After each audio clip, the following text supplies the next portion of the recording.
In this class, I am going to explain you economic activities and the types of economic activities and differences of labor between men and women and quality of population when the people of country called qualitative. So these things would be explained in this class. Before I explain these topics, I would like to make connectivity of the earlier class. So children, in the last class we had taken two case studies. One is of Sakal and another one is Vilas. So these case studies, once we take up Sakal, he is an educated boy. Vilas is an uneducated. So investment is done on Sakal in terms of education and health. But here, in the case of Vilas, investment is not done. So he stood as an uneducated boy. Here, because of his skillfulness and knowledge, he could have acquired some job, a very good job. Okay, because of that, he can earn more money. But here Vilas, as he is an uneducated boy, he could not get any job. So he had to depend on the occupation of their parents. So when his mother has died, like selling fish, the same activity, same occupation was adopted by Vilas. So here he is an educated boy and in addition to that healthy boy. So he is no need to attend to hospital frequently. But he is uneducated boy. In addition to that, he is unhealthy boy also. After this, one disease was also affected. So he has to attend frequently to the hospital. So in this way, when the lifestyle, when you compare these two boys, so Sakal lifestyle is very good when it is compared with Vilas. So what is the thing we have to come to conclusion? When an educated person or healthy person lifestyle is entirely different to an uneducated person or unhealthy person. So the quality of the life depends on education and health. So this education and health are the two factors which decide the quality of life. So these two are very, very important for anybody's life. So that your parents are investing in terms of education and health. So keeping aside, they would rather prefer to spend their income on your studies and on your health care rather than some enjoyments. They are sacrificing their enjoyments and investing on your studies and health care. So because you should become a very good resource in future.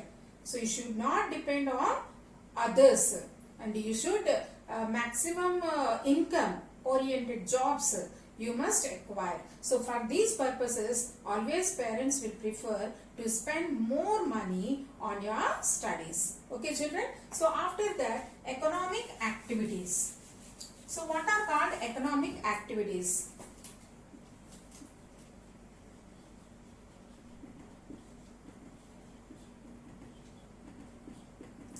See children, economic activities are three kinds. First one is primary,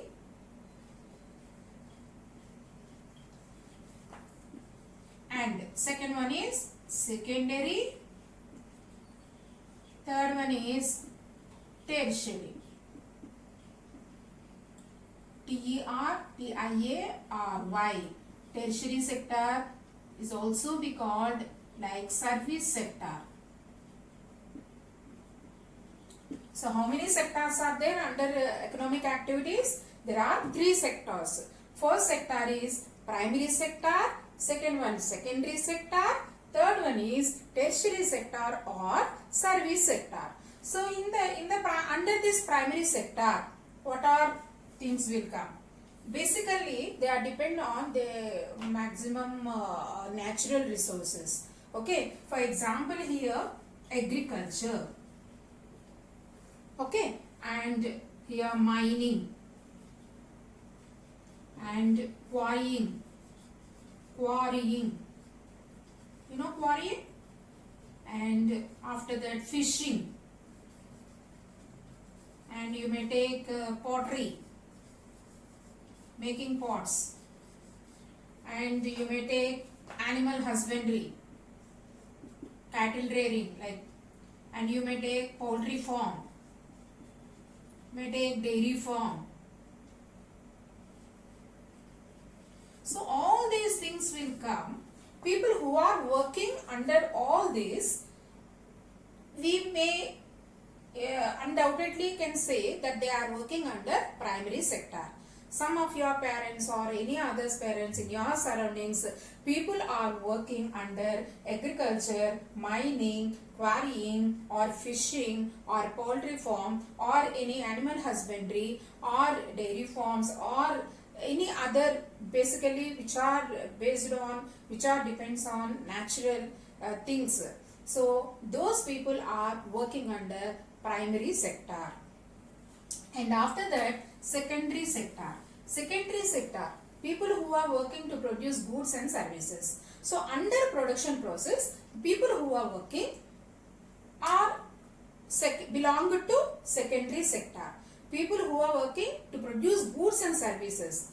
For producing goods and services, anybody putting their efforts and taking experiences and who are working under production process are taken as they are working under secondary sector. So secondary sector, so production process or else production of goods and services.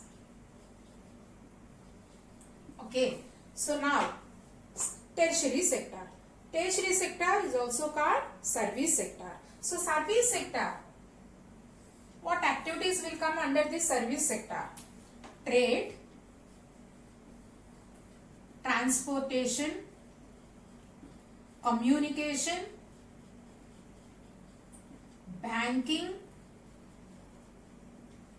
insurance, health, education, information technology.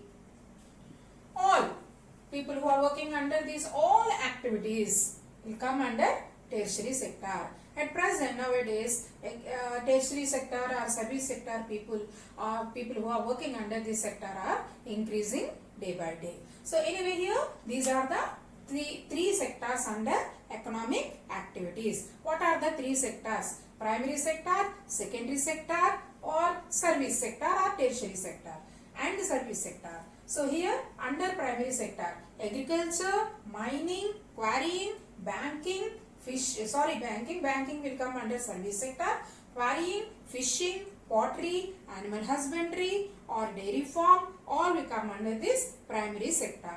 And secondary sector, production of goods and services. When people are working to produce goods and services, can be taken as they are working under secondary sector. So service sector, people who are working under trade, transportation, communication, banking, insurance, and you may take here health and education and information technology, all these activities come under this service sector. Okay, so you are parents, all of your parents, in which sector they are taking, they are working on, you can come to conclusion. So this is about economic activities. So you all have to inform me in which sector your parents are working.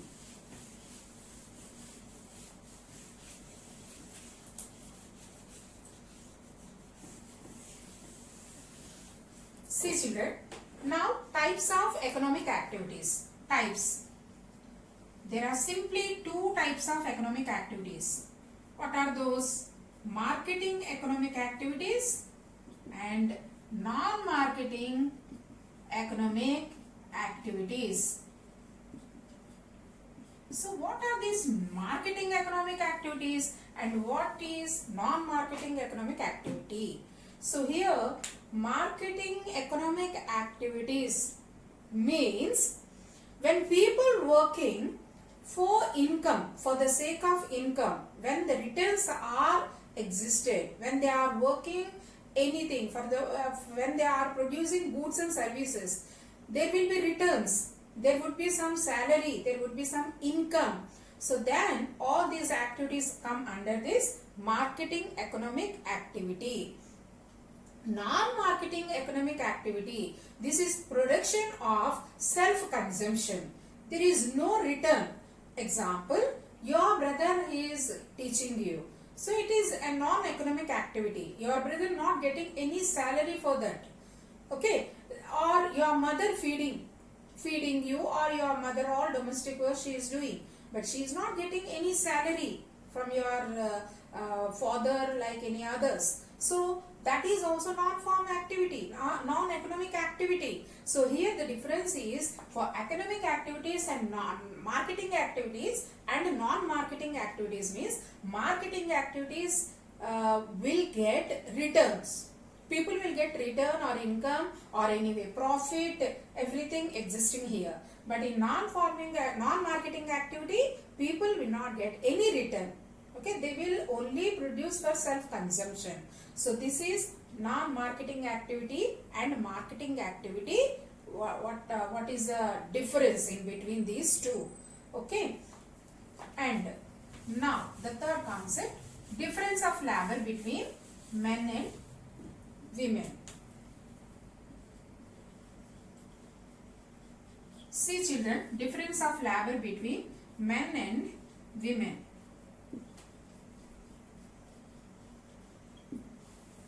Basically, you know very well, based on cultural systems and historical system also, had made all women to work for the domestic purpose.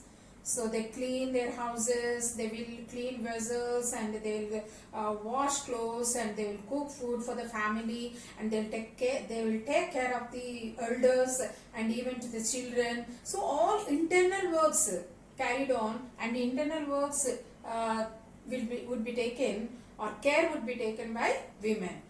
Whereas men always take external affairs. External things is nothing but going to the job, earning money, and marketing dealings or banking dealings or any external things would be taken by men. So like this, when men and women, when there were the works also differentiated, it's not only from recently, it's long back from years long, it's an historical system. Okay, there was a lot of difference between between the men and women related to this labor. But here, women at present changing their situations, and this system is totally, it was convincing towards the work process also is taken very actively, and they are also on par with men. They also started to work. For example, here people, anyway, when you compare men and women are uneducated, unskilled, and meager education, very less education they are taking, and very less income also they are getting by working in private sectors. When compared to men are educated people, and men can show up their skill and knowledge and experiences. So men will acquire more and more income. So but here women, as they are working under private sector, and they are always working under insecurity system. For example, here maternity leaves cannot be taken place, and they are also child care wouldn't be given for them, and they are always here social security would not be there. But even they are working for the less income, working in the service sector. Okay, so anyway, here women also with a high education and high skill and knowledge, women also acquiring a large income on par with men. They are also getting larger amount of income equally to the men. When they are highly educated and highly healthy persons and highly skilled, then they are also equally getting with men. So this is, anyway, these situations are changing. Women are working inside and outside.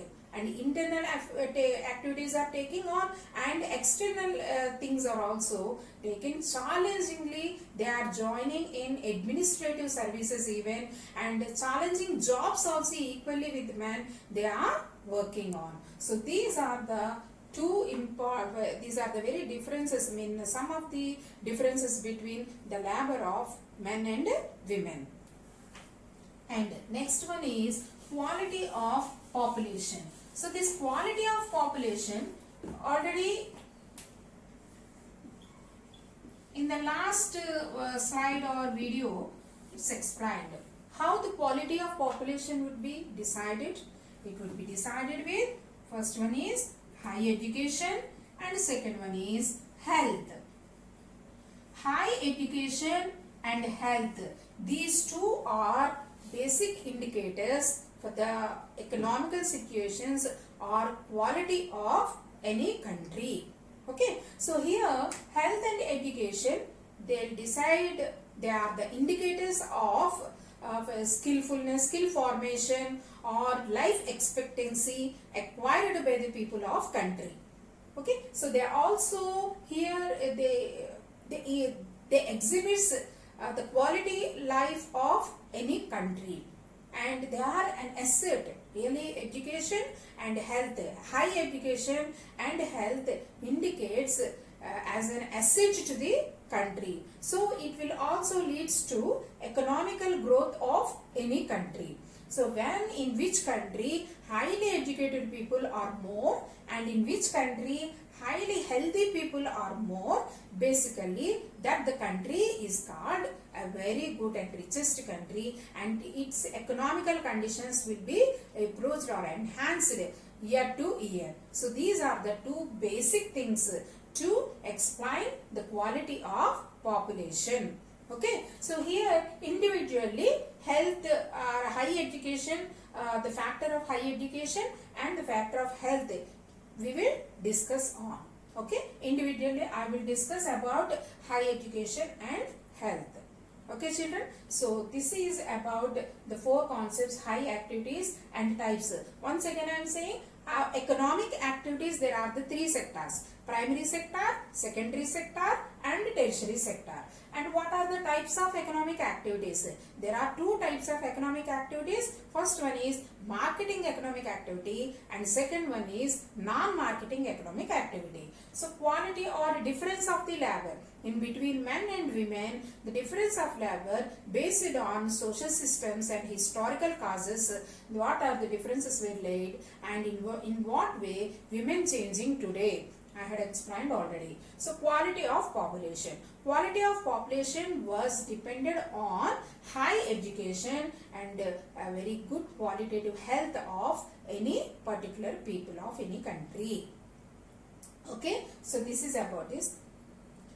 Next I will continue.